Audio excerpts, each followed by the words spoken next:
अरबों की लागत से बना ये समंदर के बीचों बीच का एक कैद खाना, मगर इसके अंदर सिर्फ एक काल कोठरी है जिसकी दिन रात 1 लाख पहरेदार हिफाजत करते हैं। उनका इकलौता मकसद मुझ 20 साल के कैदी पर नजर रखना। भले ही मेरे हाथ पैर ड्रैगन बाइंडिंग जंजीरों से जकड़े हों, फिर भी नए आए पहरेदारों को जरा भी सुकून नहीं मिलता, क्योंकि 3 साल पहले मैं वो युद्ध का देवता था जिसने दर्जनों देशों को तबाह कर दिया था। मैंने पश्चिमी ताकतों का नामो निशान मिटा दिया और उनके सारे बड़े योद्धाओं को खत्म कर दिया। लेकिन उस महायुद्ध के दौरान मुझ पर एक दुर्लभ कामोत्तेजक जहर का असर हो गया था। अपना मानसिक संतुलन खोकर मैंने ड्रैगन किंगडम की इकलौती महिला युद्ध देवी का अपमान किया, जिससे उसकी सारी शक्तियां छिन गईं और वो लाचार हो गई। भले ही मैं एक बेरहम कातिल था, पर मेरा दिल पछतावे से भर गया। आखिरकार अपने गुनाहों का प्रायश्चित करने के लिए मैंने ड्रैगन किंगडम के बुजुर्गों के सामने सरेंडर कर दिया, और इस तरह सूरज की रोशनी से महरूम इस जेल में मेरी जिंदगी शुरू हुई। मुझे बाहर जाने की इजाजत तभी मिलती है जब ड्रैगन किंगडम के सामने कोई ऐसा खतरनाक मुजरिम हो जिसे वे हरा ना सके। आज मेरी छठी रिहाई का दिन है। जब पहरेदार ने मेरी एक जंजीर खोली तो वो मुझे बाहर ले गया। यांग शहर के 10वें सबसे बड़े लिन परिवार को तुमसे किसी का काम तमाम करवाना है। उन्होंने इस काम के लिए भारी इनाम का वादा किया है। क्या वो इंसान ताकतवर है? मुझे नहीं पता। लिन परिवार ने बस इतना कहा है कि वो बहुत ज्यादा निडर है। 5 सितारा खतरा भी उसके सामने कुछ नहीं है। मैंने अपनी भवें सिकोड़ी। मेरे अंदर दिलचस्पी की एक चिंगारी उठी। जल्द ही पहरेदार मुझे लिन परिवार की हवेली ले गया। लिन परिवार के सभी लोग वहाँ इकट्ठा थे, मगर वहाँ कोई तनाव नहीं था, न ही किसी ताकतवर दुश्मन का सामना करने वाली घबराहट, बल्कि वे सब नफरत भरी निगाहों से एक लोहे के पिंजरे को घूर रहे थे। पिंजरे के अंदर एक बेहाल औरत पड़ी थी जिसकी पूरी ताकत खत्म हो चुकी थी। ये देखकर मेरे माथे पर बल पड़ गए। वो इंसान कहाँ है जिसे खत्म करने के लिए लिन परिवार ने मुझे बुलाया है? भीड़ से एक अधेड़ उम्र का आदमी बाहर आया। तो तुम ही ट्रैप ड्रैगन जेल के सबसे खतरनाक इंसान हो। वो वही है, पिंजरे में। मैं चाहता हूँ कि तुम उसके साथ जितनी बेरहमी से हो सके पेश आओ। उसे एहसास दिलाओ कि मौत से भी बदतर क्या होता है। उसकी बातें सुनकर मेरा चेहरा पत्थर जैसा ठंडा हो गया। तो तुम्हारा वो 5 सितारा से भी बड़ा खतरा ये औरत है, क्योंकि उसने न केवल मेरे बेटे को ठुकराने की जुर्रत की, बल्कि उसे अपाहिज भी कर दिया। ये किसी भी 5 सितारा मुजरिम से ज्यादा बड़ी गुस्ताखी है। मैं उसे अपनी मौत की भीख मांगने पर मजबूर कर दूंगा। अगर तुमने ये काम अच्छे से किया तो लिन परिवार तुम्हें मालामाल कर देगा। सच तो यह है कि मेरी एक सिफारिश पर तुम्हें आजादी मिल सकती है। ये सुनकर मेरी भौहें तन गई। मैं तो कब का आजाद हो सकता था, बस मैंने खुद ऐसा नहीं चाहा। मैं धीरे धीरे उस लोहे के पिंजरे की ओर बढ़ा। मैं देखना चाहता था कि वो कौन सी औरत है जिसने लिन परिवार को चुनौती दी। पर जैसे ही मैं पिंजरे के पास पहुंचा, खून से सने 2 हाथों ने मेरे पैर पकड़ लिए। प्लीज प्लीज मुझे मत मारो। मैं आगे बढ़ने ही वाला था, पर उसकी आवाज जानी पहचानी लगी। मैंने नीचे उस औरत की ओर देखा और तुरंत दंग रह गया। ली पेइचू, वो इकलौती औरत जिसे मैं कभी नहीं भूल सकता था। 3 साल पहले वो इकलौती महिला युद्ध देवी थी, पर मेरी वजह से उसकी सारी ताकत खत्म हो गई। इन 3 सालों में ऐसा क्या हुआ कि एक युद्ध देवी की ये हालत हो गई? प्लीज, मैं हाथ जोड़ती हूँ, मुझे मत मारो। ली पेइचू मेरे सामने गिड़गिड़ा रही थी। ये देख लिन परिवार का मुखिया हंसने लगा। ली पेइचू, क्या तुम्हें सच में लगा था कि तुम भाग जाओगी? लिन चांग के सामने घुटने टेक। ली पेइचू ने पागलों की तरह अपना सिर हिलाया। मैं अब नहीं भागूंगी। मेरी बेटी कहाँ है? मैं भीख मांगती हूँ, प्लीज मेरी बेटी को छोड़ दो। वो सिर्फ 2 साल की है। जब तुमने मेरे बेटे को ठुकराया और उसे घायल किया, तब तुमने अपनी बेटी के बारे में क्यों नहीं सोचा? मेरे बेटे लिन फेंग लू ने भी इसी तरह तुमसे रहम की भीख मांगी थी, पर तुमने उसे कुचल दिया। ये वो आदमी है जिससे मेरा लिन परिवार उस जेल से निकाल कर लाया है। ये दुनिया का सबसे बेरहम इंसान है और ये यहाँ तुम्हारा अंत करने आया है। शायद ये शाओ शाओ का भी अंत कर दे। नहीं, अगर तुमने शाओ शाओ को हाथ भी लगाया तो ली परिवार तुम्हें कभी नहीं छोड़ेगा। पुराने वक्त में मेरा लिन परिवार तुम्हें हाथ लगाने की हिम्मत नहीं करता ली पेइचू। तब हम में इतनी हिम्मत नहीं थी, पर जब से तुम बदनाम हुई हो, जोंग परिवार ने तुम्हारे खानदान को मिट्टी में मिला दिया है। उन्हें तुम्हारी फिक्र क्यों होगी? तुम तो ली परिवार का कलंक हो। वैसे भी अगर ली परिवार को तुम्हारी फिक्र होती तो क्या वो तुम्हें अपनी प्रेगनेंसी के दौरान कचरे से खाना ढूंढने देते? ली पेइचू ने ऊपर देखा। उसके चेहरे पर बेबसी छाई थी। आंसुओं ने उसकी आंखों के सामने धुंधलापन ला दिया। एक पल बाद वो अचानक चिल्लाई, तुम शाओ शाओ को हाथ नहीं लगा सकते। अगर तुमने उसे छुआ तो उसका बाप तुम्हें जिंदा नहीं छोड़ेगा। ये सुनकर लिन परिवार के लोग थोड़े सहम गए। जो आदमी एक युद्ध देवी के साथ ऐसा कर सकता है, वो जरूर कोई खौफनाक शख्स होगा। ली पेइचू ने उम्मीद में सिर हिलाया। हाँ, वही है वो एक ऐसा शैतान है जो बिना पलक झपकाए कत्ल कर देता है। उसे शायद मेरी परवाह न हो, पर अगर उसे पता चला कि तुमने उसकी बेटी को चोट पहुंचाई है तो वो तुम सबको गाजर मूली की तरह काट देगा। लिन चांग की आंखों में डर दिखा, पर उसने खुद को संभाल लिया। वो 3 साल से कहीं नहीं दिखा है। वो शायद कब का मर चुका होगा। वैसे भी अगर उसने अपनी शक्ल दिखाई तो राजधानी का चांग परिवार उसका काम तमाम कर देगा। लिन चांग की बातों ने ली पेइचू की आखिरी उम्मीद भी तोड़ दी। तुम शैतान हो। 3 साल पहले तुमने मुझे बर्बाद किया था, अब तुम कहाँ हो? प्लीज, मैं विनती करती हूँ, सामने आओ और हमारी शाओ शाओ को बचाओ। वो 2 साल की है, वो माँ और पापा कहना सीख गई है। वो मुझसे पूछती रहती है कि उसके पापा कहाँ हैं। उस पल मेरा खून जम गया, मैं अपनी जगह पर सुन खड़ा रह गया। क्या मुझ चेनवुडी की एक बेटी है? मैं एक दरिंदा हूँ, एक ऐसा राक्षस जिसे दुनिया नरक के काले ड्रैगन के नाम से जानती है। क्या मेरे जैसे इंसान को पत्नी और बच्चे का सुख पाने का हक है? पर उसी पल ली पेइचू के शब्दों ने मेरे दिल के इर्द गिर्द जमी बर्फ को पिघला दिया। मेरा पूरा शरीर कांपने लगा। मैंने ली पेइचू को अपनी बाहों में भर लिया। मैं वापस आ गया हूँ, मैं चेनवुडी वापस आ गया हूँ। ली पेइचू का शरीर कांप उठा। वो जानी पहचानी आवाज और एहसास ने उसे बता दिया कि मैं कौन हूँ। उसे मुझसे नफरत होनी चाहिए थी, पर इन बेरहम सालों ने उसकी नफरत मिटा दी थी। प्लीज शाओ शाओ को बचा लो, फिक्र मत करो, मैं हूँ यहाँ। इस दुनिया में कोई भी शाओ शाओ को नुकसान नहीं पहुंचा सकता। ये देखकर कि ली पेइचू और मैं एक दूसरे को जानते थे, लिन परिवार के मुखिया का चेहरा गुस्से से काला पड़ गया। ये सब क्या हो रहा है? पर मैंने अपना सिर ऊपर उठाया और एक दहाड़ मारी। मेरे शरीर पर बची हुई ड्रैगन बाइंडिंग जंजीरें टूटकर बिखर गईं। लिन परिवार ने मेरी पत्नी और बच्ची को तकलीफ पहुंचाई है। आज मैं वो कत्लेआम मचाऊंगा कि ये पूरी हवेली नरक बन जाएगी। लिन परिवार का हर शख्स मेरे खौफनाक इरादों के नीचे कांपने लगा। लिन चांग मुझे घूर रहा था, उसका चेहरा दहशत से भर गया था। तुम्हारी ये हिम्मत? मैं चेनवुडी 20 साल से तक पश्चिम में तबाही मचाता रहा हूँ। मेरे हाथों मरने वालों की तादाद अनगिनत है। तुम्हारे जैसे मामूली परिवार को तो मैं अपने पैरों तले कुचल सकता हूँ, अपने दिल के डर को दबाते हुए। लिन चांग ने सिर उठाकर मुझे देखा। तुम लिन परिवार को ऐसे ही नहीं कुचल सकते। अगर तुम घुटने टेक कर माफी मांगो तो शायद मैं तुम्हें छोड़ दूं, वरना तुम्हारा ये 3 लोगों का परिवार आज ही खत्म हो जाएगा। लिन चांग की बातें सुनकर मैं अचानक हंस पड़ा। फिर मैंने उस पहरेदार की तरफ देखा जिसका चेहरा पहले ही सफेद पड़ चुका था। ये कहता है कि मैं इसके लिन परिवार को नहीं कुचल सकता। तुम्हें क्या लगता है, क्या मैं कर सकता हूँ? पहरेदार का सिर चकरा रहा था। वो बेहोश होने ही वाला था। यांग शहर के इस मामूली लिन परिवार की तो बात ही छोड़ दो, राजधानी के बड़े बड़े खानदान भी इस पुराने शैतान के सामने टिक नहीं पाएंगे। लिन साहब, क्या आपने वाकई इसकी बेटी को पकड़ा है? उसे जल्दी छोड़ दीजिए, वरना इसका अंजाम बहुत बुरा होगा। लिन चांग की आंखें खून की तरह लाल थीं। उसने पहरेदार की एक बात नहीं सुनी। जिस पल इसने उस औरत को गले लगाया, ये अपनी मौत को दावत दे चुका था। मेरा हुक्म आगे भेजो। मेरे लिन परिवार के ब्लड किल गार्ड के 3 कमांडरों को बुलाओ और साथ में उनके लड़ाकों को भी। पूरे 3000 लड़ाके आने चाहिए। आज मैं भी देखता हूँ कि ये मेरे लिन परिवार को कैसे कुचलता है। 3000 ब्लड किल गार्ड्स तो क्या, अगर 30,000 भी होते तो मैं चेनवुडी उन्हें कुत्तों की तरह मार डालता। लिन चांग की आंखें गुस्से से लाल हो गई थीं। उसकी मुट्ठियां बंद होते ही उसकी हड्डियां तड़कने लगीं। तभी बिजली की कड़क जैसी एक आवाज गूंजी। मैं ब्लड किल गार्ड का एक कमांडर किशा एम यहाँ है।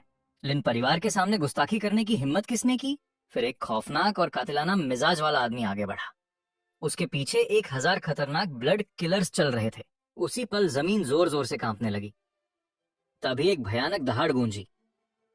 मैं ब्लड किल गार्ड का कमांडर पोजुन यहाँ हूँ। किसकी हिम्मत हुई इतनी गुस्ताखी करने की? मैं ब्लड किल गार्ड का कमांडर टैन लॉन्ग आ गया हूँ। किसकी हिम्मत हुई इतनी गुस्ताखी करने की? 3000 ब्लड किलर्स के आने से लिन चांग का खौफ और बढ़ गया। चेनवुडी, मेरे सभी 3000 ब्लड किलर्स यहाँ आ चुके हैं। तुम कैसे मरना चाहते हो? ली पेइचू का शरीर कांप उठा। उसकी रूह कांप गई। मैंने कभी नहीं सोचा था कि हम तीनों एक साथ मरेंगे। नहीं, हम नहीं मरेंगे। मैं 3 साल पहले भी नहीं मरा था। अब से इस दुनिया में कोई मुझे नहीं मार सकता। इतना कहकर मैंने लिन चांग की तरफ एक कदम बढ़ाया। मेरा दब्बा सब पर भारी था। 3000 काफी नहीं है। अपनी सारी ताकत और जान पहचान वालों को बुला लो। आज मैं तुम्हें दिखाऊंगा कि खून की नदियां बहने का असल मतलब क्या होता है। ठीक है, चूंकि ये तुम्हारी आखिरी इच्छा है तो मैं इसे पूरा करूंगा। ये कहते हुए उसने फोन मिलाना शुरू कर दिया। जल्द ही गाड़ियों का एक काफिला वहां पहुंचा। काले कपड़ों में सैकड़ों आदमी बाहर निकले। झाओ परिवार लिन परिवार की मदद के लिए यहाँ है। माँ परिवार भी यहाँ आ गया है। जो लिन परिवार को हाथ लगाएगा वो माँ परिवार से टकराएगा। एक के बाद एक यांग सिटी की बड़ी हस्तियां वहां पहुंच गईं। लिन चांग का जोश 7वें आसमान पर था। वो मुझ पर दहाड़ा। 5000 आदमी तुम्हें चटनी बनाने के लिए काफी हैं। अब बस तुम्हारी बेटी का इंतजार है, फिर तुम तीनों मिल जाना। तभी लिन परिवार के कुछ गुंडे भीड़ की तरफ एक लोहे का पिंजरा खींच कर लाए। उस पल मुझे ऐसा लगा जैसे मुझ पर बिजली गिर गई हो। मैं पिंजरे में बंद उस छोटी बच्ची को एकटक देखता रहा। दिल को झकझोर देने वाले दर्द ने मेरी आंखों में खून उतार दिया। मैंने ली पेइचू का हाथ पकड़ा और पिंजरे की ओर बढ़ने लगा, एक एक कदम बढ़ाते हुए। जब मैं पिंजरे के पास पहुंचा तो अंदर बैठी बच्ची ने अचानक रोना बंद कर दिया। वो अपनी बड़ी बड़ी आंसू भरी आंखों से मुझे बड़ी हैरानी से देखने लगी। क्या आप शाओ शाओ के पापा हैं? उस पल मेरा दिल भर आया। मैंने एक ही झटके में लोहे के पिंजरे को फाड़ दिया। फिर मैंने उस बच्ची को गोद में उठा लिया। मैं तुम्हारा पापा हूँ। मैं शाओ शाओ का पापा हूँ। शाओ ने अपना चेहरा मेरे सीने में छुपा लिया और फूट फूट कर रोने लगी। पापा आप कहाँ थे? आपने शाओ को बचाया क्यों नहीं? उन्होंने शाओ को मारा। बहुत दर्द हो रहा है। गुस्से के मारे मेरे हाथों की नसें फटने लगी। चेन मुड़ी। अब जब तुम तीनों साथ हो तो मर सकते हो। जैसे ही उसने ये कहा, लिन परिवार के कई गुंडे मेरी तरफ बढ़ने लगे। मैंने पीछे मुड़कर एक जोरदार दहाड़ लगाई। तुरंत सबको ऐसा महसूस हुआ जैसे उनका सिर फटने वाला हो। आवाज थमने के बाद लिन परिवार के वो गुंडे जो मेरी तरफ आ रहे थे वहीं जम गए। तुम लोग वहां खड़े क्या कर रहे हो? लेकिन जैसे ही लिन चांग ने बोलना खत्म किया, वो आदमी एक एक करके गिर पड़े। ब्लड किल कमांडरों में से एक केशा माथे पर बल लिए लिन चांग के पास गया। ये अभी वाली दहाड़ का असर था। इसने उनके दिमाग के परखच्चे उड़ा दिए। उसकी बात सुनते ही सबकी सांसें थम गईं। उसी वक्त मैंने शाओ को प्यार से ली पेचियो की गोद में दे दिया। ये लो, शाओ को संभालो। देखो मैं लिन परिवार को कैसे कुचलता हूँ। इसके साथ ही मैं धीरे से खड़ा हुआ, जैसे कोई सोया हुआ शेर जाग गया हो। मैंने कहा था कि मैं लिन परिवार को खत्म कर दूंगा। आज अगर सारे भगवान भी उतर आए तो भी तुम्हें नहीं बचा पाएंगे। ये शब्द सुनकर लिन परिवार के लोगों के पैरों तले जमीन खिसक गई। एक सिहरन उनके पूरे शरीर में दौड़ गई। लिन चांग की पलकें तेजी से फड़कने लगी, लेकिन फिर वो पूरी ताकत से चिल्लाया, इतना घमंड, इसे खत्म कर दो। दो ब्लड किल जनरल जान से मारने की नीयत से तुरंत मेरी तरफ झपटे। मैंने बस उन्हें एक थप्पड़ मारा और वो दोनों कई मीटर दूर दीवार से जा टकराए। तुम सब हमला करो, इसे मार डालो। ये क्या 2 से लड़ सकता है, पर क्या ये 100 लोगों से लड़ पाएगा? 1000 लोगों से? तभी 1000 ब्लड किल गार्ड्स एक काली लहर की तरह मेरी तरफ बढ़े। लेकिन मैंने एक विशाल ड्रैगन की तरह दहाड़ मारी। पलक झपकते ही सैकड़ों ब्लड किल गार्ड जमीन पर तड़पने लगे। ये देखकर लिन चांग का चेहरा बिल्कुल पीला पड़ गया। वो यांग सिटी के लिन परिवार के मशहूर ब्लड किल कमांडर थे। उनमें से हर कोई अपने इलाके का एक ताकतवर योद्धा था, मगर अब वे इतनी आसानी से हार गए थे। झाओ परिवार, माँ परिवार, तुम किसका इंतजार कर रहे हो? फिक्र मत कीजिए मुखिया लिन, हम हमला करेंगे। पर मैंने अपनी बेटी शाओ के कान बंद किए और मुस्कुराया। मैंने जमीन पर जोर से अपना पैर पटका। मेरे सामने की जमीन बुरी तरह धंस गई। एक ही पल में यांग सिटी के बड़े परिवारों में भगदड़ मच गई। ये देखकर यांग सिटी के वो परिवार जो अभी साथ देने की कस्में खा रहे थे, ऐसे खामोश हो गए जैसे उनकी बोलती बंद कर दी गई हो। माफ करना, मुझे एक जरूरी मीटिंग में जाना है। मुझे भी, मेरी भी एक मीटिंग है। और जब लिन चांग ने ये देखा तो गुस्से से उसका चेहरा राख जैसा हो गया। लिन चांग की तरफ मेरी नजर ऐसी थी जैसे किसी मुर्दे को देख रहा हूँ। तुम कैसे मरना चाहते हो? ज्यादा मत उड़ो। तुम्हें लगता है तुम मुझे मार दोगे? मेरे लिन परिवार के पीछे दूत वे यून का हाथ है। वो जल्द ही यहाँ होंगे। लिन चांग की बातें सुनकर ली पेचियो का चेहरा डर के मारे सफेद पड़ गया। तुम्हें शाओ को लेकर यहाँ से तुरंत निकलना होगा। वो वे यून, मैं जानती हूँ तुम उसका मुकाबला नहीं कर पाओगे। फिक्र मत करो, आज के बाद कोई भी तुम्हें कभी नुकसान नहीं पहुंचा पाएगा। तभी दूर से एक जोरदार हंसी गूंजी। कितनी जुअत है! अगर आज मैंने तुम्हें घुटनों पर लाकर माफी नहीं मंगवाई तो मेरा नाम भी वेई नहीं। ठीक उसी समय जंगी लिबास पहने एक आदमी लिन परिवार की हवेली में दाखिल हुआ। उसे देखते ही सबकी सांसें अटक गईं। ग्रैंडमास्टर वेई यून को आते देख लिन चांग किसी पालतू कुत्ते की तरह बर्ताव करने लगा। वो चापलूसी करते हुए उनकी तरफ भागा, लेकिन वेई यून ने लिन चांग की तरफ नजर उठाकर भी नहीं देखा। उसके चेहरे पर एक ठंडी मुस्कान और हिकारत थी। एक मामूली कैदी की इतनी हिम्मत! मैं तुम्हें 2 रास्ते देता हूँ। पहला, घुटनों पर बैठो और अपना गुनाह कबूल करो। दूसरा, मौत। जब लिन चांग ने ये देखा तो उसकी आंखों में जीत की खुशी चमक उठी। ग्रैंड मास्टर वेई यून के आते ही तुम्हारा खेल खत्म हो गया है। बाकी सब भी यही सोच रहे थे। वेई यून एक काफी मशहूर ग्रैंड मास्टर थे। उसे रोक पाना किसी आम इंसान के बस की बात नहीं थी। मैंने ध्यान नहीं दिया उनके तानों और मजाक पर। एक पल में मैं ग्रैंड मास्टर वेई यून के सामने पहुंच गया और उसे एक जोरदार थप्पड़ रसीद कर दिया। उस थप्पड़ ने वेई यून को जमीन पर ढेर कर दिया। उस पल हर कोई हक्का बक्का रह गया। ये नामुमकिन है। ग्रैंड मास्टर वेई यून सिर्फ एक थप्पड़ में हार गए। ये कोई भ्रम होगा, ये जरूर कोई वहम होगा। एक कैदी ग्रैंड मास्टर वेई यून को कैसे हरा सकता है? लिन चांग के चेहरे की खुशी पल भर में गायब हो गई।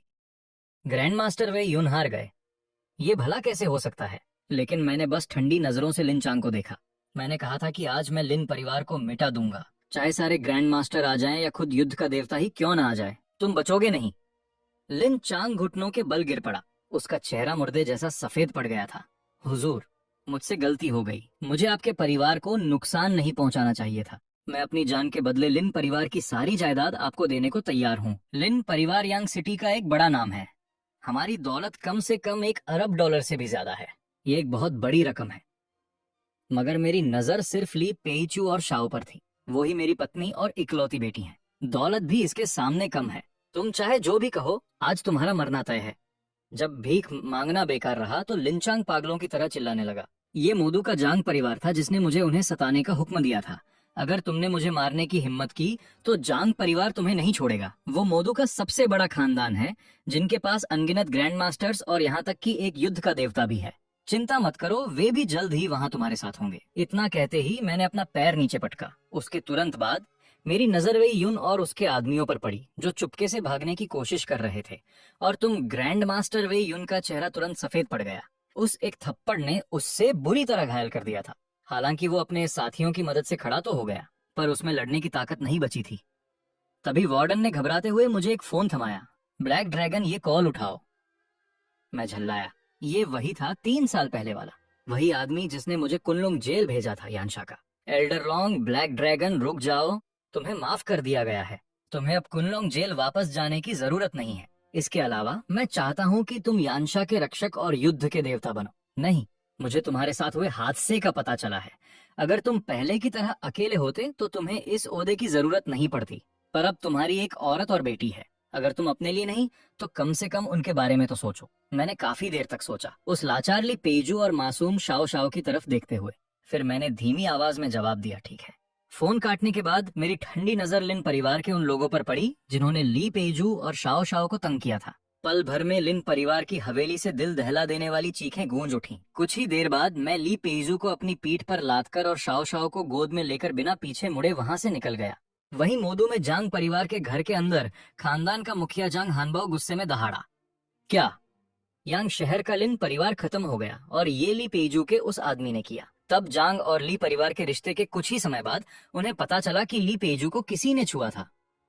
इस वजह से जांग परिवार की बहुत बदनामी हुई और उन्हें हर तरफ मजाक सहना पड़ा। एक बड़े खानदान के नाते जांग परिवार ने फौरन ली परिवार को दबाना शुरू कर दिया। उन्होंने ली पेजू को इसलिए जिंदा रखा था ताकि वो उसका अपमान कर सकें और बदला ले सकें, और दूसरा उस आदमी को बाहर ला सकें। जांग परिवार का वारिस जांग तियानफांग भी गुस्से से उबल रहा था। 3 साल बाद आखिरकार तुम सामने आ ही गए। उसने फौरन एक फोन मिलाया। 3 दिन बाद मेरे पिता का 60वां जन्मदिन है। मैं चाहता हूँ कि तुम तोहफे के तौर पर मुझे उसका सिर ला कर दो। उसी वक्त ली पेजू के बताए रास्ते पर चलते हुए मैं वहां पहुंचा जहां वे रहते थे। पर सामने का नजारा देखकर मेरा शरीर कांपने लगा, क्योंकि वो जगह जहां ली पेजू और हमारी बेटी शाओ शाओ रहते थे वो पुल के नीचे का एक टूटा हुआ नाला था। तुम यहाँ कैसे रह सकते हो? ली पेजू ने मुझे दुख भरी नजरों से देखा। 3 साल पहले मैं तुम्हारे बच्चे की माँ बनने वाली थी। जब मोदू के जांग परिवार को पता चला तो वे आगब बूला हो गए। उनके दबाव में आकर मुझे ली परिवार से बाहर निकाल दिया गया। किसी कंपनी ने मुझे नौकरी देने की हिम्मत नहीं की। मैं शाओ शाओ के साथ सिर्फ ऐसे ही नाले में छिपकर कचरा चुनकर गुजारा कर सकती थी। मैं दर्द से चिल्ला उठा। मेरे पास बेशुमार ताकत और अथाह दौलत थी, फिर भी मेरी औरत और मेरी बेटी ऐसी जगह पर रह रहे हैं। तभी ली पेजू का शरीर अचानक ढीला पड़ गया और वो पीछे की ओर गिर पड़ी। मेरे चेहरे का रंग उड़ गया।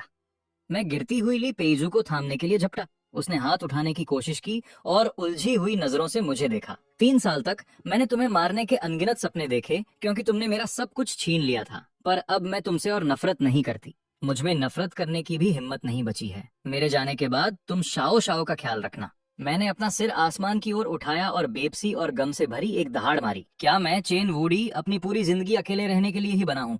नहीं, तुम नहीं मरोगी। मैंने ली पेजू को अपनी पीठ पर लादा, शाओ शाओ को उठाया और पागलों की तरह पास के अस्पतालों और क्लिनिकों की ओर भागा। लेकिन मैं एक के बाद एक कई क्लिनिकों और दवाखानों में गया और सबने हमें मना कर दिया। उस पल मुझे सब समझ आ गया। ये सब मोदू के जांग परिवार की वजह से था। उन्होंने सभी अस्पतालों और क्लिनिकों को चेतावनी दी थी। कोई भी जांग जैसे बड़े खानदान से दुश्मनी मोल लेने की हिम्मत नहीं कर रहा था। पल भर में मेरे शरीर से मौत का खौफनाक मंजर फूट पड़ा। आसपास के हर इंसान का शरीर सुन्न पड़ गया। डर के मारे उनकी रूह कांप उठी। ये देखकर पास मौजूद मेडिकल स्टाफ घबरा गया। वे आनन फानन में ली पेजू को ऑपरेशन थिएटर में ले गए। कुछ देर बाद एक बूढ़ा डॉक्टर पास आया और बेबसी से आह भरी, मरीज की चोटें बहुत गहरी हैं, उन्हें कई पुरानी बीमारियां भी हैं। मुझे डर है कि उन्हें बचाना बहुत मुश्किल होगा। मैंने बर्फीली नजरों से उस बूढ़े डॉक्टर को देखा। मैं उसे ठीक कर दूंगा, चाहे इसके लिए कुछ भी करना पड़े। फिर मैंने शाओ शाओ को जमीन पर बिठाया। शाओ शाओ, तुम यही माँ के पास रहो, मैं कुछ जड़ी बूटियां लेने जा रहा हूँ। पापा मम्मी को जरूर ठीक कर देंगे। मैंने मुस्कुराते हुए शाओ शाओ से उंगली पकड़कर वादा किया। फिर मैं मुड़ा और तेजी से वहां से चला गया। पर जब मैं जड़ी बूटियों के कुछ बैग लेकर उत्साह के साथ अस्पताल के वार्ड में पहुंचा तो वहां ली पेजू और हमारी बेटी शाओ शाओ का कोई सुराग नहीं था। तभी कोने से एक कांपती हुई आकृति रेंगते हुए बाहर आई। अभी कुछ देर पहले खौफनाक दिखने वाले आदमियों का एक झुंड अंदर घुसा और एक नोट छोड़ गया। ये कहते हुए उस बूढ़े डॉक्टर ने कांपते हाथों से मुझे वो नोट थमाया। शाम के 4:30 बजे खंडहर बन चुके यांग शहर के उत्तरी जिले के थर्मल पावर स्टेशन पर। देर करने की कीमत तुम जानते हो। मैंने नोट को कसकर मुट्ठी में भींचा और तेजी से बाहर की ओर भागा। वहीं यांग शहर के उत्तरी जिले के थर्मल पावर स्टेशन के खंडहरों में ली पेजू ठंडी जमीन पर लेटी हुई थी। उसके पास 18 लोग खड़े थे। काले कपड़ों में खड़े मुखिया ने अपनी कमर से फोन निकाला और खबर दी, छोटे मालिक, हमने उस औरत को पकड़ लिया है और उस आदमी को भी इत्तला कर दी है। 4:30 बजे वो यहाँ आएगा और सीधा हमारे जाल में फंस जाएगा।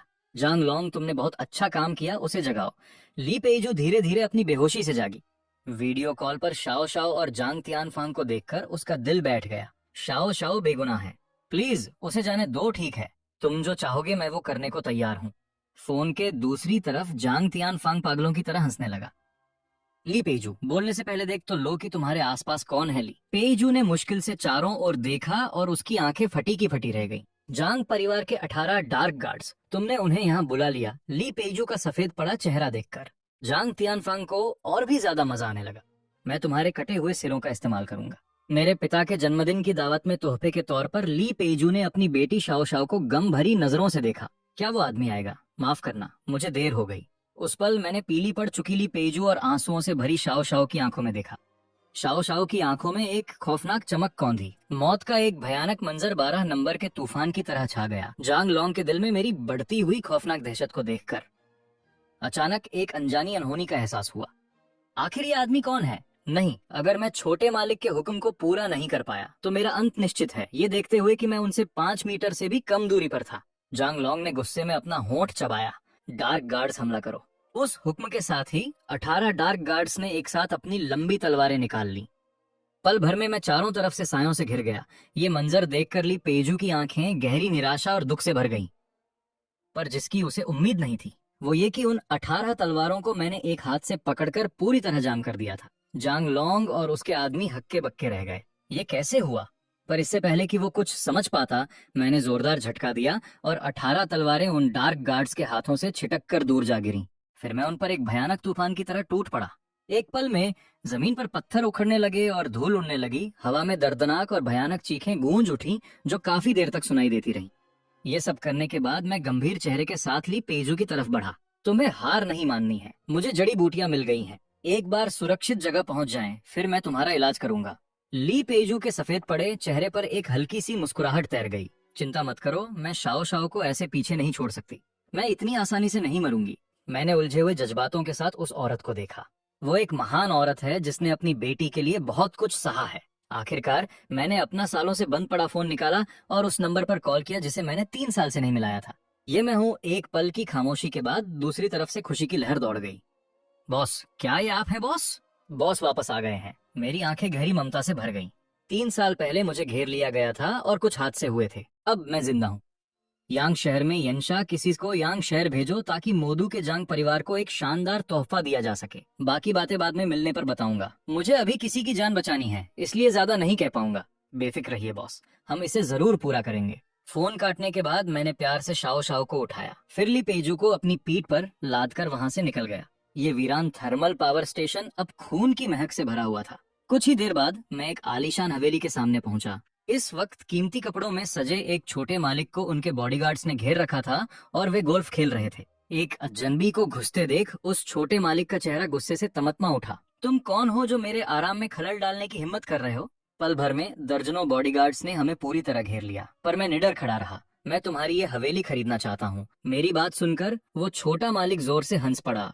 क्या तुम्हें अंदाजा भी है कि इस हवेली की कीमत क्या है? पास खड़े बॉडीगार्ड्स ने भी उनकी चापलूसी में सुर मिलाया। हमारे छोटे मालिक यांग शहर के 10 सबसे प्रतिष्ठित खानदानों में से एक हैं। ये झाओलियांग चेन है, झाओ परिवार के सबसे बड़े वारिस। एमराल्ड मैनर की इस आलीशान हवेली को बनाने में करोड़ों खर्च हुए हैं और जमीन को मिलाकर इसकी कीमत कम से कम 1 अरब शाही सिक्के है।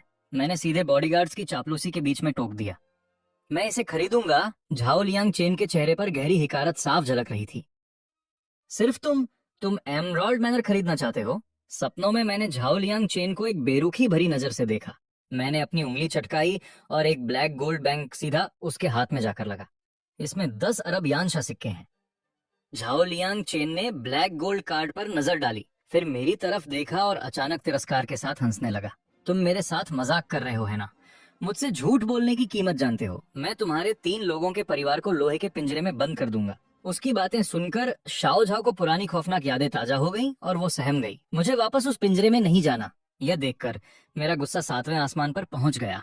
मैंने अपना हाथ उठाया और झाओ लियांग चेन को एक जोरदार थप्पड़ जड़ दिया। काफी देर बाद संभलने के बाद झाओ लियांग चेन आखिरकार लड़खड़ाते हुए खड़ा हुआ। तुम लोग खड़े खड़े क्या देख रहे हो? अभी उस पर हमला करो। अगर यह मर भी गया तो इसकी जिम्मेदारी मैं लूंगा। अचानक दर्जनों बॉडीगार्ड्स ने मुझ पर हमला कर दिया। चूंकि तुम सीधी उंगली से नहीं मानोगे, मैंने कदम बढ़ाया और उन पर टूट पड़ा। कुछ ही पलों में मैंने उन सभी एलिट बॉडीगार्ड्स को एक एक करके जमीन पर ढेर कर दिया। यह नजारा देखकर झाओ लियांग चेन की सिट्टी पिट्टी गुम हो गई थी। मेरे करीब मत आना। मैं यांग सिटी के प्रतिष्ठित झाओ परिवार का बड़ा वारिस हूँ। तभी अचानक एक फोन की घंटी बजी। पिताजी, किसी ने एमराल्ड मैनर में घुसकर मुझे मारा है। जल्दी आकर मुझे बचाइए। क्या? मैं अभी अपने आदमी लेकर वहां पहुंच रहा हूँ। फोन रखने के बाद झाओ लियांग चेन के चेहरे से डर गायब हो गया। मेरे पिता झाओ तियानजी आ रहे हैं। वो तुम्हें नहीं छोड़ेंगे। झाओ तियानजी का नाम सुनकर मैंने अपनी भवें सिकोड़ी। अगर मुझे सही याद है तो यह वही आदमी है जिसने लिन चेन और झाओ परिवार की मेरे खिलाफ मदद की थी। हालांकि लिन परिवार की तबाही देखकर वो भाग गया था। चाहे झाओ तियानजी खुद आ जाए, उसे मेरे सामने घुटने टेकने होंगे। हालांकि यह विला झाओ चेन के खेलने और मरीज के आराम के लिए सही है, इसलिए मैं इंतजार करूंगा। जैसे जैसे झाओ लियांग चेन डर से देख रहा था, वक्त बीतता गया। अचानक गुस्से से भरी एक तेज आवाज गूंजी। मेरे बेटे को छूने की हिम्मत किसने की? मैं उसके टुकड़े टुकड़े कर दूंगा। तभी एक प्रभावशाली अधेड़ उम्र का आदमी पूरी ताकत के साथ अंदर दाखिल हुआ। जब झाओ लियांग चेन ने उसे देखा तो वो दौड़कर उसके पास गया। पिताजी, वही है वो, आपको उसे पकड़ना होगा। झाओ तियानजी ने गुस्से में देखा, लेकिन सिर्फ एक नजर पड़ते ही उसका शरीर बुरी तरह कांपने लगा। तुरंत ही झाओ तियानजी ने झाओ लियांग चेन के दाएं गाल पर एक जोरदार तमाचा जड़ दिया। झाओ लियांग चेन पूरी तरह सन्न रह गया। पिताजी, आपने गलत इंसान को मारा है। मैं आपका बेटा हूँ, आपको उसे मारना चाहिए था। हालांकि झाओ तियानजी का चेहरा बेहद गंभीर था।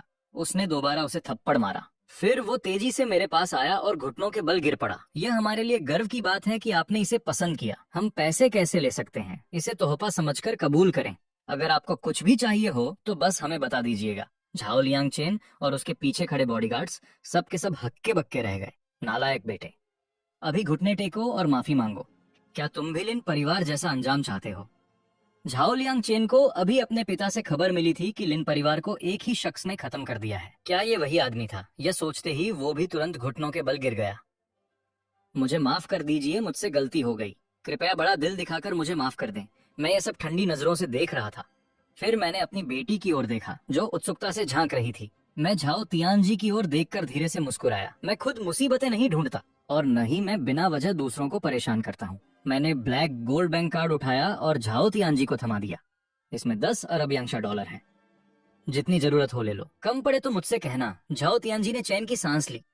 उसने अपने आदमी को कार्ड मशीन लाने का हुक्म दिया। उसने वहीं पर कार्ड स्वाइप किया। मैंने अपनी भवें सिकोड़ी। तुमने सिर्फ $1 ही क्यों काटा? क्या इस विला की कीमत सिर्फ $1 है? आपका यहाँ रहना ही हमारे झाओ परिवार के लिए बहुत बड़ा सम्मान है। अब हम चलते हैं।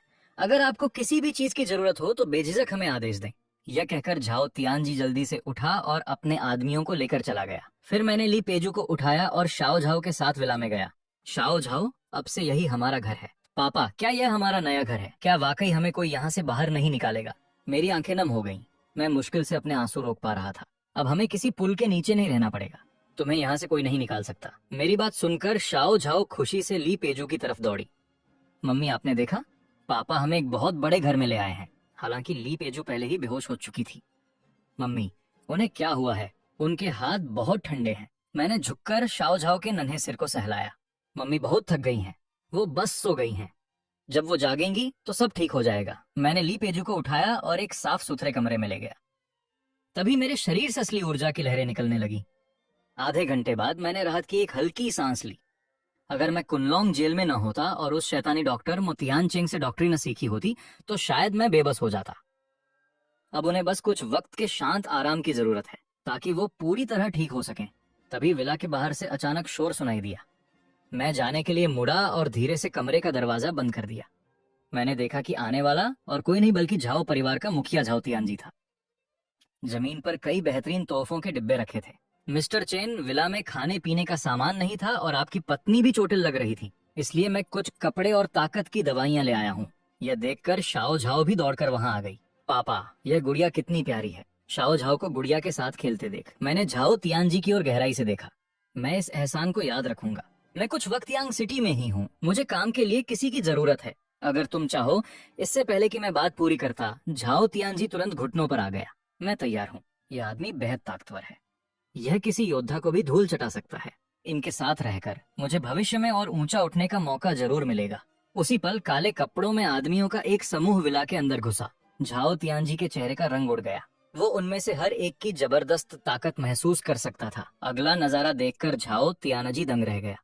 उनका लीडर आगे बढ़ा और मेरे सामने घुटने टेक दिए। घोस्ट जुगई बॉस को सलाम करता है और उसके पीछे मौजूद सभी लोग एक साथ झुक गए।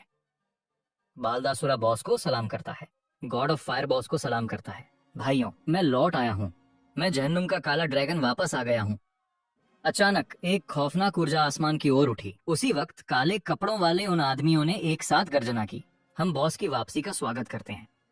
झाओ तियानजी डर के मारे जमीन पर गिर गया, क्योंकि इनमें से हर आदमी झाओ परिवार की पूरी ताकत से भी ज्यादा ताकतवर था। भाइयों, उठो और यांग सिटी के उत्तरी जिले के उस पुराने पावर प्लांट पर जाओ। उन 18 सिरों को ढूंढो। 3 दिनों में मोडू के झांग परिवार के मुखिया झांग हेंग बाओ का जन्मदिन है। यह जन्मदिन का तोहफा वक्त पर पहुंच जाना चाहिए। वहीं मोडू में झांग परिवार के घर पर बड़े बड़े लोग बधाई और तोहफे लेकर पहुंच रहे थे। झांग हेंग बाओ मुस्कुराते हुए अपनी गद्दी पर बैठा था। मेरे दोस्तों, आप सभी का बहुत शुक्रिया इतने शानदार तोहफों के लिए। तभी झांग परिवार का तीसरा बेटा झांग तियान युन धीरे से आगे बढ़ा। पिताजी, आपको 60वें जन्मदिन की बहुत बहुत बधाई। आपका बेटा आपके लिए लंबी उम्र का प्रतीक यह खास पेंटिंग लाया है। जैसे ही उसने अपनी बात खत्म की, मेहमानों ने तारीफों के पुल बांध दिए। यह पेंटिंग दुनिया की मशहूर कलाकृतियों में से एक है। इस असली काम को देखना वाकई किस्मत की बात है। झांग परिवार का सबसे बड़ा बेटा झांग तियान युन भी एक थाल लेकर आगे बढ़ा। पिताजी, आपको आपके 60वें जन्मदिन की बहुत बहुत बधाई। मैं चंदन की ये माला भेंट करता हूँ, जिसे महासंत लुआंग पोरगन ने अभिमंत्रित किया है। उम्मीद है आपको ये पसंद आएगी पिताजी। ये सुनते ही मेहमानों के बीच खलबली मच गई। महासंत लुआंग पोरगन की अभिमंत्रित माला, कहते हैं ये सुख समृद्धि और लंबी उम्र लाती है। आज के तोहफों में कुंवर झांग तियान युन का तोहफा सबसे बेहतरीन है। ये सुनकर बाकी मेहमानों ने भी हाँ में सिर हिलाया। तभी सबकी निगाहें झांग तियानफंग की ओर मुड़ गईं। झांग परिवार के तीनों कुंवरों में सिर्फ वही बचा था जिसने अब तक अपना तोहफा पेश नहीं किया था। ये देखकर झांग तियानफंग ने अपने पास खड़े आदमी से पूछा, झांग लोंग और बाकी लोगों की कोई खबर मिली? अभी तक तो नहीं, पर कुंवर, आपने खुद उन्हें हुक्म दिया था, वे यकीनन वक्त पर यहाँ पहुंच जाएंगे। ये सुनकर झांग तियानफंग ने इत्मीनान से सिर हिलाया। उसकी आंखों में गजब का घमंड तैर रहा था। आपका बेटा आज एक ऐसा तोहफा पेश करेगा जो सबको हैरान कर देगा। पिताजी, आपको ये बेहद पसंद आएगा। मेरे आदमी बस उसे लेकर पहुंचने ही वाले हैं। बहुत अच्छे, मुझे तुम्हारे तोहफे का इंतजार रहेगा। तभी एक मुलाजिम दौड़ता हुआ वहां आया। कुंवर, झांग हवेली के दरवाजे पर 3 बड़े संदूक छोड़ दिए गए हैं। ये सुनकर झांग तियानफंग खुशी से उछल पड़ा। पिताजी, मेरा लाया हुआ जन्मदिन का तोहफा आ गया है। जल्द ही वे 3 बड़े संदूक सबके सामने लाए गए। झांग तियानफंग ने संदूक पर हाथ रखते हुए कहा, वो शादी से पहले ही गर्भवती थी, जिसने हमारे झांग परिवार की बहुत बदनामी की। हमारी साख मिट्टी में मिल गई थी, पर आज उस मामले का हमेशा के लिए फैसला हो गया है। ये सुनकर सबके चेहरे के भाव बदल गए। झांग तियानफंग सीना तानकर खड़ा हो गया। उसने सिर उठाकर कहा, बिल्कुल सही, अंदर उस 3 लोगों के परिवार के कटे हुए सिर हैं। इतना कहकर झांग तियानफंग ने झटके से संदूक खोल दिए, मगर अगले ही पल उसके चेहरे की मुस्कुराहट गायब हो गई, क्योंकि अंदर झांग परिवार के ही 18 काले लिबास वाले रक्षकों के सिर पड़े थे। ये देखकर झांग हांग बाओ गुस्से से पागल हो उठा। बदतमीज कहीं के, क्या यही तोहफा लाए हो मेरे लिए? झांग तियानफंग फौरन अपने पिता के पैरों में गिर पड़ा। पिताजी, ये जरूर लिपेइचू के उस प्रेमी की करतूत है। उसी ने यांग शहर के लिन परिवार को तबाह किया है। ये सुनकर झांग हांग बाओ की आंखों में भयानक गुस्सा उतर आया। राजधानी के झांग परिवार की साख को कोई चुनौती नहीं दे सकता। उन्हें इसकी भारी कीमत चुकानी होगी। ये मंजर देखकर झांग हवेली में आए सभी मेहमानों की रूह कांप गई। राजधानी के सबसे बड़े परिवारों में से एक होने के नाते झांग परिवार कत्लेआम मचा सकता था। कोई कितना भी ताकतवर क्यों न हो, वो इनके गुस्से के आगे टिक नहीं पाएगा। आधे घंटे बाद ली परिवार के खास सदस्यों को पकड़कर झांग हवेली खींच लाया गया। ली परिवार के 80 साल से बड़े मुखिया लड़खड़ाते हुए खड़े हुए और बोले, झांग साहब, हमारे ली परिवार ने ऐसा क्या गुनाह किया है जो आप अपने 60वें जन्मदिन पर हमें यहाँ घसीट लाए? क्या ये तुम्हारी बेटी और दामाद के कारनामों का नतीजा नहीं है? मारो इन्हें, बहुत मारो। तभी वहां तमाचों की गूंज सुनाई देने लगी और वे रहम की भीख मांगने लगे। हम अभी यांग शहर जाएंगे और उन दोनों को घसीट कर यहाँ लाएंगे। अगर तुम उन्हें नहीं ला पाए तो तुम्हारे ली परिवार का नामो निशान मिट जाएगा। उस वक्त मैं ली पेइचू के पास ही बैठा था। 3 दिनों से वो गहरी नींद में सोई हुई थी। उसके पीले पड़ चुके चेहरे पर अब गुलाबी निखार आ गया था। ये देख मेरे चेहरे पर एक मुस्कान आ गई। मगर उसी पर लोगों का एक झुंड जबरदस्ती जेड मैनोर के अंदर घुस आया। उनमें से हर एक के चेहरे पर नफरत और गुस्सा था। मैंने उन्हें घूर कर देखा। मेरी नजरें बर्फ जैसी ठंडी थीं। कौन हो तुम लोग? यहाँ क्या काम है? उनमें से एक आदमी आगे आया और दहाड़ा, मैं ली पेइचू का पिता हूँ। तुम वही आदमी हो जिसके 7 सालों पहले उसका चक्कर था। तुम्हारी हिम्मत कैसे हुई झांग परिवार के लोगों पर हाथ उठाने की? तुम अपनी मौत को दावत दे रहे हो। चुपचाप ली पेइचू को साथ लो और झांग परिवार के पास जाकर घुटने टेक कर माफी मांगो। झांग परिवार के वारिस झांग तियानफंग के साथ रिश्ते से हमारे ली परिवार का मान बढ़ने वाला था। पर ली पेइचू शादी से पहले ही गर्भवती हो गई, जिसकी वजह से 3 साल तक हमें झांग परिवार का जुल्म सहना पड़ा। वो चाहता था कि उसकी ये बेटी बस मर जाए। पास खड़ा ली परिवार का मुखिया भी गुस्से में था। पकड़ लो इन्हें, इन्हें घसीटते हुए झांग परिवार के पास ले चलो। इतना कहते ही ली परिवार के गुर्गे मुझ पर झपटे, पर मैंने बस एक दहाड़ मारी। उस पल मेरी खौफनाक ताकत के आगे ली परिवार का हर सदस्य घुटने टेकने पर मजबूर हो गया। मैं चलकर ली परिवार के लोगों के सामने पहुंचा। उसके पिता होने के नाते क्या तुम्हें अंदाजा भी है कि ली पेइचू ने ये 3 साल कैसे गुजारे हैं? लिन परिवार ने शाओ शाओ को कुत्ते के पिंजरे में बंद कर रखा था। तुम्हें जरा भी फिक्र नहीं हुई कि तुम्हारी अपनी बेटी और पोती जिंदा हैं या मर गई।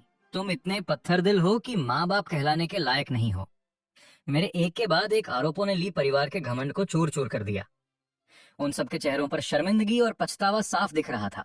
मैंने उनके शर्मिंदा चेहरों को देखा पर मेरी आंखें ठंडी रहीं। झांग परिवार की फिक्र छोड़ दो। जब ली पेइचू जागेगी मैं खुद उसे उनके दरवाजे पर लेकर जाऊंगा।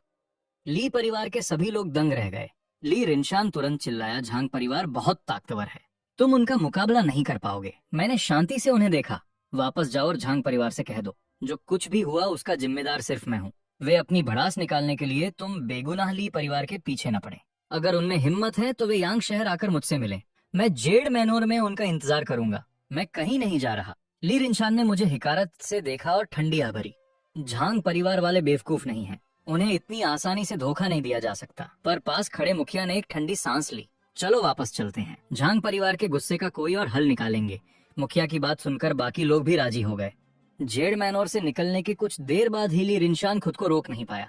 उसने मुखिया के सामने अपनी आवाज ऊंची की। झांग परिवार को बेवकूफ बनाना इतना आसान नहीं है।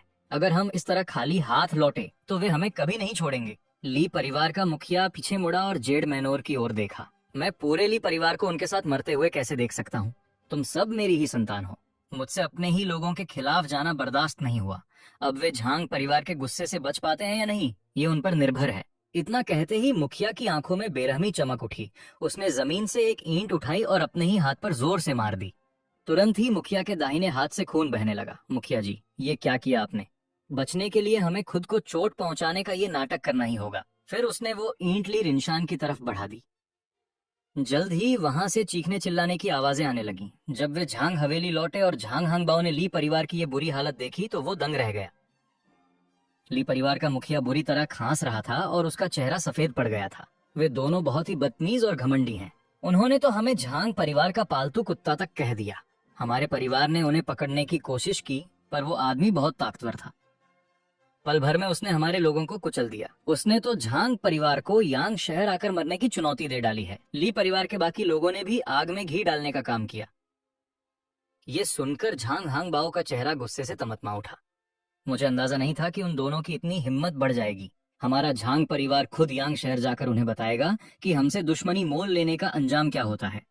झांग परिवार का वारिस झांग तियानफंग भी आग बबूला था। पिताजी, इस बार कमान मुझे संभालने दीजिए। मैं अपनी बेइज्जती का दाग धो डालूंगा और उन्हें इसकी भारी कीमत चुकानी पड़ेगी। ठीक है, अगर तुम इस बार उनके सिर काट कर नहीं लाए तो तुम्हें झांग परिवार के वारिस का पद छोड़ना होगा। फिर तुम इस खानदान की गद्दी संभालने के लायक नहीं समझे जाओगे। जी पिताजी, मैं झांग तियानफंग यकीनन कामयाब होकर लौटूंगा। 2 घंटे बाद राजधानी के निजी हवाई अड्डे पर ड्रैगन जैसे ताकतवर योद्धा झांग तियानफंग के पीछे चल रहे थे। अपने पिता के सहयोग से उसने झांग परिवार के पूरे 10,000 रक्षों को इकट्ठा कर लिया था। उनमें से हर एक मार्शल आर्ट्स का माहिर खिलाड़ी था। उनमें सबसे ताकतवर लिन तियान दाओ था, जिसे सफेद बाघ युद्ध देवता कहा जाता था। ये फौज किसी का भी दिल दहलाने के लिए काफी थी। हालांकि ये सब गुए जुगा की नजरों के सामने हो रहा था। मैंने उनकी ओर देखा और मुस्कुराया। 3 साल से मैंने कोई कदम नहीं उठाया है। लगता है बहुत से लोग पाताल के काले ड्रैगन का खौफ भूल चुके हैं। इतना कहकर मैंने अपना फोन उठाया और एक साथ सबको ईमेल भेज दिया। उस पर बस 4 शब्द लिखे थे, काला ड्रैगन मोर्चा संभाल रहा है। जैसे ही ये ईमेल पहुंचा, खुखार काला ड्रैगन संगठन एक बार फिर से सक्रिय हो गया। पूरी दुनिया से ताकतवर योद्धा यानशा की ओर बढ़ने लगे। सीमा पर तैनात एक युद्ध देवता के चेहरे पर चिंता की लकीरें थीं। उसने तुरंत राजधानी को एक जरूरी संदेश भेजा। कातिलों का राजा, 9 उंगलियों वाला पागल भिखारी और उसके साथी यानशा में दाखिल होने वाले हैं। उन्हें रोकने की इजाजत मांगता हूँ। पश्चिमी ड्रैगन और टाइगर गॉड भी यानशा पहुंचने ही वाले हैं। रोकने की इजाजत चाहता हूँ। गोरियो का स्वॉर्ड सेंट जुओ बुफान अपने 1000 योद्धाओं के साथ यानशा में दाखिल होने वाला है। रोकने की अनुमति दी जाए। ठीक उसी पल यानशा के एल्डर लॉन्ग का फोन आया। उन्हें मत रोकना, ये मेरा आदेश है। जब मैं अपने भाइयों को बुलाने के लिए ब्लैक ड्रैगन का पैगाम भेज रहा था, तभी झांग टिएनफेंग के नेतृत्व में झांग परिवार के लड़ाके जेड मैनर पहुंच गए। तभी भीड़ छंट गई और एक रास्ता बन गया। Zhang Tianfeng white tiger god of war के साथ बाहर निकला। लिन टिएनदाओ। उस वक्त ली पेचू आराम कुर्सी पर सो रही थी, जबकि मैं और मेरी बेटी शाओजाओ उसके पास ऐसे खेल रहे थे जैसे वहां कोई और हो ही नहीं। ये नजारा देखकर झांग टिएनफेंग एक पल के लिए दंग रह गया। फिर उसके चेहरे पर कत्ल का जुनून सवार हो गया। चेन मूडी, आज मैं तुम्हें कुचल दूंगा। मैं तुम्हारे शरीर की 206 हड्डियां तोड़ दूंगा और तुम बेबस होकर अपनी बीवी और बेटी का तमाशा देखोगे, जब मेरी तलवार धीरे धीरे उन्हें मौत के घाट उतारेगी। झांग टिएनफेंग की इस क्रूर धमकी के बावजूद मेरा चेहरा बिल्कुल शांत था। ली पेइच्यू और शाओ जाओ को हवेली के अंदर छोड़ने के बाद मैं धीरे से बाहर आया और मेरे चेहरे पर एक हिकारत भरी मुस्कान थी। सही वक्त पर आए हो। मेरी पत्नी ली पेइच्यू को अभी ठीक होने में थोड़ा समय लगेगा। मेरे लिए मोदू जाना अभी मुमकिन नहीं था। मैंने सोचा नहीं था कि तुम सब यहाँ खुद मरने चले आओगे। झांग टिएनफेंग गुस्से के मारे हंसने लगा। ठीक उसी समय लोगों का एक गुड जेड मैनर में दाखिल हुआ। यांग सिटी का मशहूर झाओ परिवार यहाँ पहुंचा है। हम चेन मूडी के साथ जीने मरने की कसम खाते हैं। उनका नेतृत्व झाओ परिवार के मुखिया खुद कर रहे थे, झाओ टिएनजी और उनके बेटे झाओ लियांगचेन। जब झांग टिएनफेंग ने ये देखा तो वो जोर जोर से हंसने लगा। कुछ और चींटियों के आ जाने से क्या फर्क पड़ेगा? क्या तुम नहीं जानते कि अभी कुछ देर पहले ही यांग सिटी के एयरपोर्ट पर मैंने वहां के 8 बड़े परिवारों को मौत के घाट उतार दिया है। जैसे वे कोई गाजर मूली हो, उन्हें मैंने बड़ी आसानी से कुचल दिया। चाहे ताकत हो या तादाद, तुम लोग मोदू के झांग परिवार का मुकाबला कभी नहीं कर सकते। मगर मैं अचानक हंसने लगा। अच्छा ऐसा है क्या?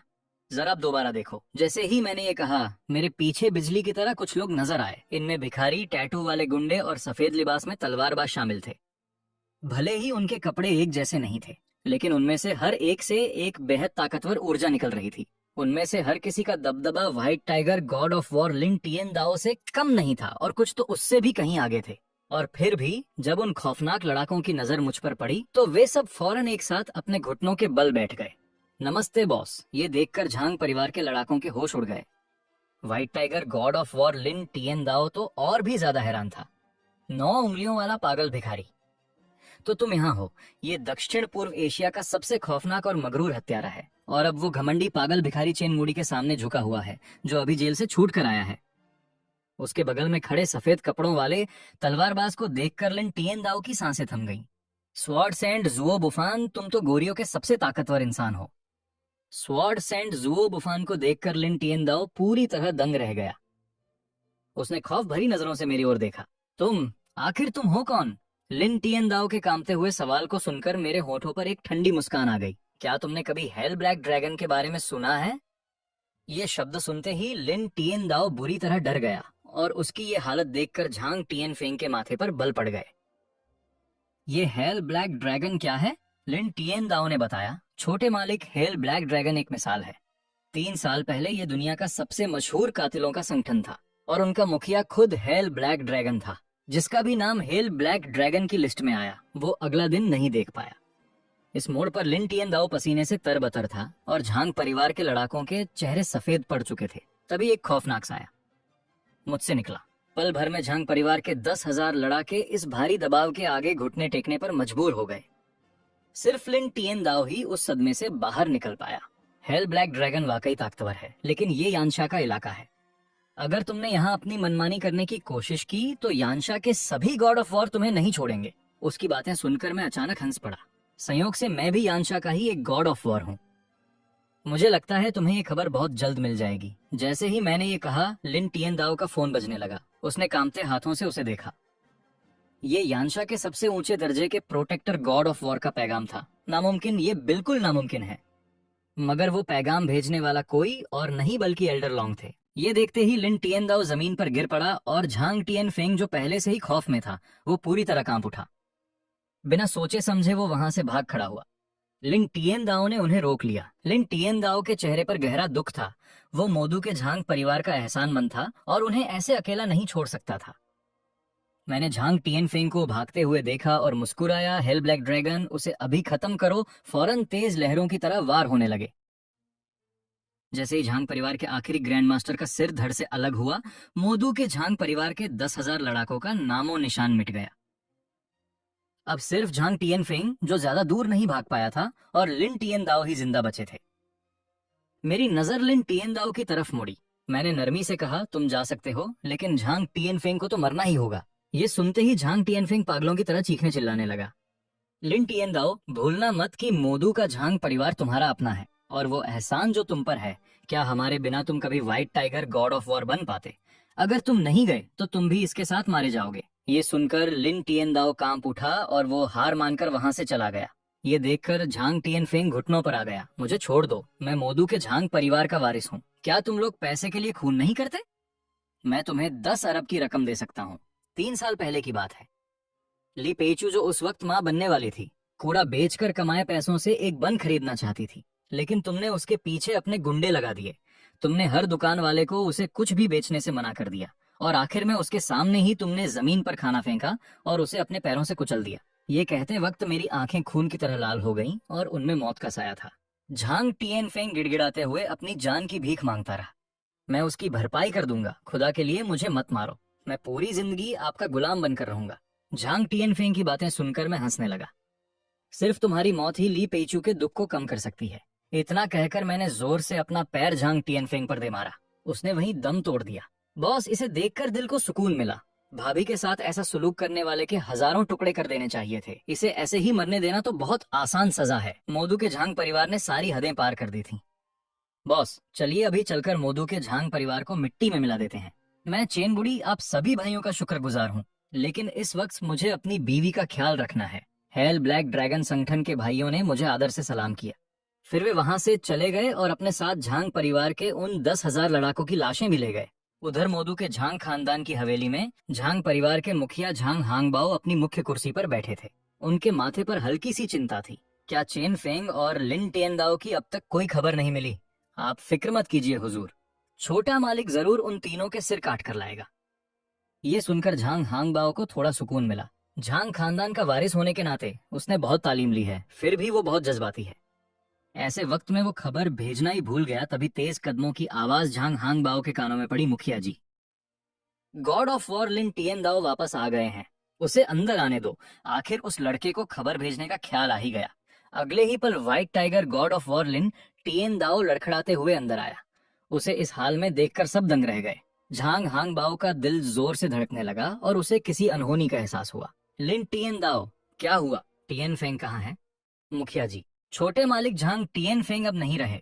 मोदू के झांग परिवार के वे 10,000 लड़ाके भी मारे गए। ये भला कैसे मुमकिन है? लिन टिएन दाओ, तुम जरूर मजाक कर रहे हो।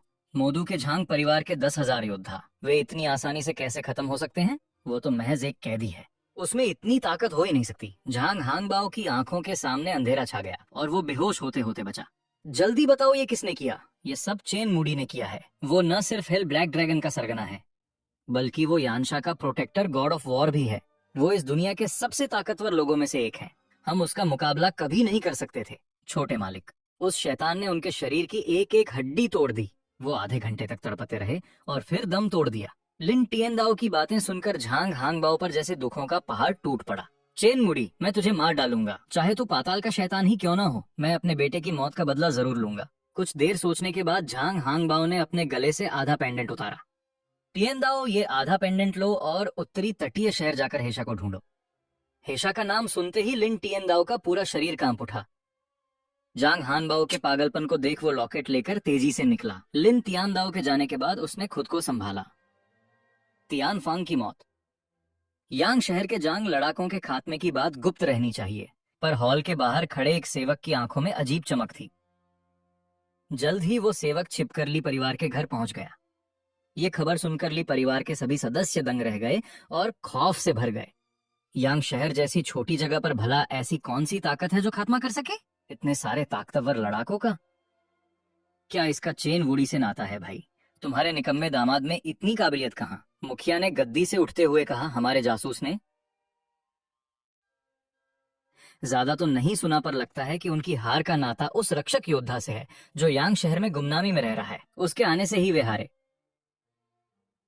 पल भर में ली परिवार के सदस्यों को सब समझ आ गया। मुखिया जी, क्यों ना हम उस योद्धा से दोस्ती करें? अगर हमें उसका साथ मिल गया तो शायद हमें जांग परिवार का जुल्म नहीं सहना पड़ेगा। सही कहा।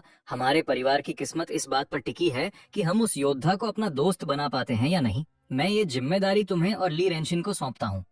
ये सुनकर ली रेंशिन ने उसे ठंडी नजरों से देखा और उसके मन में एक अजीब सी खुशी जाग उठी। अगर ली पेजू ने ये सब न किया होता तो ली परिवार का अगला मुखिया यकीनन ली रेंशिन ही होता, पर अब हालात बदल चुके हैं। ये सोचकर उसने अपनी बेटी ली चिंग चिंग से कहा, जब तुम उस रक्षक योद्धा से मिलो तो उसके करीब जाना। अगर वो कुंवारा है तो तुम जानती हो क्या करना है। चिंता मत कीजिए पिताजी, मेरी खूबसूरती के आगे क्या फर्क पड़ता है अगर वो रक्षक पहले से शादीशुदा भी है। जल्द ही ली रेंशिन ने जानकारी जुटाने के लिए सैकड़ों आदमी भेज दिए, पर कई दिनों के बाद भी उस रक्षक योद्धा का कहीं कोई सुराग नहीं मिला। तुम सैकड़ों लोग उत्तरी जिले को घेरे हुए हो, कोना कोना छान मार रहे हो, फिर भी उस रक्षक योद्धा की कोई खबर नहीं मिली। अगर तुम उसे नहीं ढूंढ पाए तो वापस मत आना। ये देख कर ली रेंशिन ने एक ठंडी आ भरी। जब तक हमें उस रक्षक योद्धा का पता नहीं चलता तब तक मैं ली पेजू और उसकी बेटी से मिलना चाहता हूँ। ये सुनकर ली चिंग चिंग की आंखों में एक मजाक उड़ाने वाली चमक आ गई। मैं भी अपनी उस प्यारी बहन और उसके उस निकम्मे पति को देखना चाहूंगी। जल्द ही वे सब मेरे घर पहुंच गए। शोर सुनकर मैं अपनी बेटी शाओ शाओ के साथ बाहर आया। ये तुम्हारे नाना परनाना और मौसी हैं। शाओ शाओ ने खुशी से उनका स्वागत किया, पर ली रेंशिन के चेहरे पर सख्ती थी और वो खामोश रहा। जहां तक ली रेंशिन और ली चिंग चिंग की बात है, उन्होंने शाओ शाओ की तरफ देखा तक नहीं। पापा, क्या वे शाओ शाओ को पसंद नहीं करते? ये देखकर मेरा चेहरा गुस्से से उतर गया। जीजा जी, कहीं आप यहाँ चौकीदार तो नहीं हैं? ये मालिक कितने दयालु हैं जो एक पूर्व कैदी को काम दे दिया। ये मेरा घर है जहाँ मैं पेजू और शाओ शाओ के साथ रहता हूँ। मेरी बात सुनते ही ली चिंग चिंग की मुस्कुराहट उसके चेहरे पर ही जम गई। ली रेंशिन का चेहरा पीला पड़ गया और उसने कड़क कर पूछा, इतनी आलीशान हवेली खरीदने के लिए तुम्हारे पास पैसा कहाँ से आया? तुम तो अभी जेल से छूटे हुए एक मामूली कैदी हो। ये यकीनन ली पेजू का पैसा होगा। जब वो यानशा की रक्षक योद्धा थी तब बहुत सा कारोबार उसी के पास था। उसने जरूर पैसों में हेराफेरी की होगी और ली परिवार की दौलत चुराई होगी। अगर ली पेजू के पास पैसा होता तो वो और शाओ शाओ इतनी गरीबी और लाचारी में क्यों जीते? अगर तुम ली पेजू और शाओ शाओ के रिश्तेदार न होते तो मैंने तुम्हें बहुत पहले ही कुचल दिया होता। अगर ली पेजू शादी से पहले मां ना बनती तो हमें इतना जुल्म न सहना पड़ता। ये सब तुम्हारी और ली पेजू की वजह से है। ली परिवार के इन इल्जामों को सुनकर मेरे मन का गुस्सा और नफरत अचानक शांत हो गई। अगर उस दिन मुझे जहर न दिया जाता और मैंने ली पेजू के साथ वो सब न किया होता तो ये कभी नहीं होता। ये हवेली अब ली परिवार की हुई, इसे नुकसान का हर्जाना समझो। अब तुम तीनों यहाँ से दफा हो जाओ। ठीक है, ये एमरॉल्ड मैनर मैं ली परिवार को हर्जाने में देता हूँ। अब से हमारा एक दूसरे से कोई रिश्ता नहीं है। बोलने के बाद मैं कमरे से ली पेजू को उठा लाया और शाओ शाओ के साथ वहां से बाहर निकल गया। पर तभी पीछे से अचानक एक आवाज आई, रुको, चूंकि तुम यांग शहर में हो, क्या तुम्हें रक्षक योद्धा की कोई खबर है? तुम उसे क्यों ढूंढ रहे हो? अगर उसने जांग परिवार का खात्मा न किया होता तो तुम तीनों कब के मारे जा चुके होते। शायद हमारे लिए परिवार का भी तुम्हारे साथ अंत हो जाता। मैं ही वो रक्षक योद्धा हूँ। पल भर में वहां सन्नाटा छा गया, पर थोड़ी देर बाद वहां हंसी फूट पड़ी। खासकर ली चिंग चिंग के चेहरे पर नफरत और हिकारत साफ दिख रही थी। देश का रक्षक एक महान और जांबाज इंसान है। वो तुम्हारे जैसा कैसे हो सकता है? अब दफा हो जाओ यहाँ से और अपनी शक्ल दोबारा मत दिखाना। तभी झाओ परिवार का मुखिया झाओ तियानजी वहां पहुंचा। सब जानने के बाद झाओ तियानजी हैरान रह गया। जल्दी मिस्टर चेन से माफी मांगो। क्या तुम्हें पता भी है किससे बात कर रहे हो? ली रेंडे ने नफरत से सांस भरी। वो जेल से छूटा हुआ एक मामूली मुजरिम ही तो है। मास्टर झाओ, इसके बहकावे में ना आए। मैंने बिना किसी सफाई के उन्हें शांति से देखा और एमराल्ड मैनर से बाहर निकल गया। झाओ तियानजी गुस्से से उबल रहा था। उस उसनेली परिवार को ठंडी नजरों से देखा। तुम सब कुएं के मेंढक के सिवा कुछ नहीं हो। एक दिन तुम्हें अपने किए पर बहुत पछतावा होगा। झाओ तियानजी ने ली परिवार को नजरअंदाज किया और मेरे पीछे भागा। मिस्टर चेन, मुझे आपके लिए एक शांत जगह ढूंढने दे। जरूरत नहीं है। मुझे दूसरों का कर्जदार होना पसंद नहीं है। मैंने झाओ तियानजी के हाथ में काला सोने का कार्ड थमाया। इसमें $100 अरब हैं। मैं चाहता हूं कि झाओ परिवार यानशा में एक व्यापारिक साम्राज्य खड़ा करने में मेरी मदद करे। बदले में तुम्हें शेयर मिलेंगे। इस मौके के लिए शुक्रिया मिस्टर चेन, मुझे कोई शेयर नहीं चाहिए। मैं बस वफादारी से आपके साथ काम करना चाहता हूँ। मैंने झाओ तियानजी को सराहना भरी नजरों से देखा। ये आदमी चालाक था और इसमें सब कुछ दांव पर लगाने का जज्बा था। वो काबिल था। 3 दिनों में पूरा यांग शहर आपको जवाबदेह होगा। फिर हम शहर के बाहर अपना कदम बढ़ाएंगे। पूरे यानशा में फैले इस साम्राज्य को कृपया कोई नाम दीजिए। झाओ तियानजी की उम्मीद भरी नजरों को देखकर मैंने कुछ देर सोचा और सिर्फ 2 शब्द कहे, जायंट ड्रैगन। उस दोपहर जायंट ड्रैगन ग्रुप नाम की एक कंपनी अचानक सामने आई और शहर के व्यापार जगत पर पूरी तरह छा गई। यांग शहर के 8 बड़े घरानों को जायंट ड्रैगन ग्रुप ने निगल लिया। आने वाले दिनों में जायंट ड्रैगन ग्रुप नाम का एक साम्राज्य यानशा में तेजी से उभरा। अनगिनत नौजवान इस ग्रुप से जुड़ना अपनी खुशकिस्मती समझने लगे। सिर्फ मूदू का जांग परिवार ही था। जायंट ड्रैगन ग्रुप की खबर सुनकर वहां का माहौल और भी ज्यादा तनावपूर्ण हो गया। एक बार लिन तियानदाओ उत्तरी जंगलों से वापस आ जाए, फिर मैं तुम्हें मौत के घाट उतार दूंगा। इसी बीच शाओ शाओ और मैं एक नए घर में बस गए। मेरी बेटी ने घर को लेकर बहुत उत्सुक और खुश थी, पर जब उसने अपनी माँ की हालत देखी तो उसका चेहरा तुरंत उतर गया। पापा मम्मी कब जागेंगी? मम्मी इतने दिनों से सो रही हैं। अभी जो खुशी मुझे महसूस हुई थी वो पल भर में गम में बदल गई। पिछले 3 सालों में ली पेइजू को जो अंदरूनी चोटें आई थी वे बहुत ज्यादा थी। उसी पल मेरी बेटी शाओ शाओ ने मुझे गले लगा लिया। क्या मम्मी अब शाओ को नहीं चाहती? मम्मी तुम्हें क्यों नहीं चाहेंगी? तुम तो उनकी जान हो। वो बस मेरा सामना नहीं करना चाहती। पर आप तो पापा हैं। मम्मी पापा को क्यों नहीं चाहेंगी? मैं मुस्कुराया और अपनी बेटी का सिर सहलाया। चिंता मत करो शाओ शाओ, पापा मम्मी को जरूर जगा देंगे। बोलने के बाद मैं लीप पेजू के कमरे में गया और बिस्तर के किनारे धीरे से बैठ गया। 3 साल पहले मुझे मारने के लिए हजारों उस्ताद और रक्षक योद्धा भेजे गए थे। आखिरकार मुझ पर दर्जनों जहरों का असर हुआ, जिसमें एक खौफनाक नशीली दवा भी शामिल थी। उसने मेरे खून में आग लगा दी थी। मुझे पूरा यकीन था कि मैं मरने वाला हूँ, इसलिए मैं अपनी मातृभूमि में दम तोड़ने के लिए यानशा लौट आया। पर जैसे ही जहर चढ़ा, मेरी मुलाकात तुमसे हुई और आखिर में मेरा खुद पर काबू नहीं रहा। मैं जानता हूँ कि मैं कितना बड़ा शैतान बन गया था। मेरे शरीर का कुछ जहर तुम्हारे अंदर चला गया, जिसकी वजह से तुमने अपनी योद्धा होने की शक्तियां खो दी। वो वाकया मेरी जिंदगी का पहला ऐसा काम है जिसने मेरे जमीर पर बोझ डाल दिया है। मैं जानता हूँ माफी का कोई मतलब नहीं है, पर उम्मीद है कि तुम मुझे अपना और शाओ का ख्याल रखने का मौका दोगी। शाओ वाकई एक बहुत अच्छी और समझदार बच्ची है। वो तुम्हारे लिए बहुत परेशान है। शाओ अपनी माँ के बिना नहीं रह सकती। मेरे बोलते ही सोती हुई ली पेजू की आंखों से आंसू बहने लगे। पापा देखिए, मम्मी रो रही हैं। मेरा चेहरा खुशी से खिल उठा। मैंने तुरंत मुड़कर देखा। मैंने देखा कि ली पेजू धीरे धीरे अपनी आंखें खोल रही थी। वो सब पुरानी बातें हैं। अब से हम तीनों एक खुशहाल परिवार की तरह रहेंगे। उस पल ली पेजू ने सारी कड़वाहट भुला दी। जब मैं ठीक हो जाऊंगी तब हम अपनी शादी का कागज बनवा लेंगे। ये शब्द सुनकर मेरा पूरा शरीर कांप उठा। मैं जिसने अनगिनत लोगों को मारा था, उस पल एक अजीब सी घबराहट महसूस कर रहा था। कुछ ही देर बाद मैंने ली पेजू के नाजुक शरीर को अपनी बाहों में कस लिया। हाँ, हम शादी करेंगे। जैसे ही मैंने उसे गले लगाया, उसके खूबसूरत चेहरे पर लाली छा गई। शायद ये सब उतना बुरा भी नहीं है।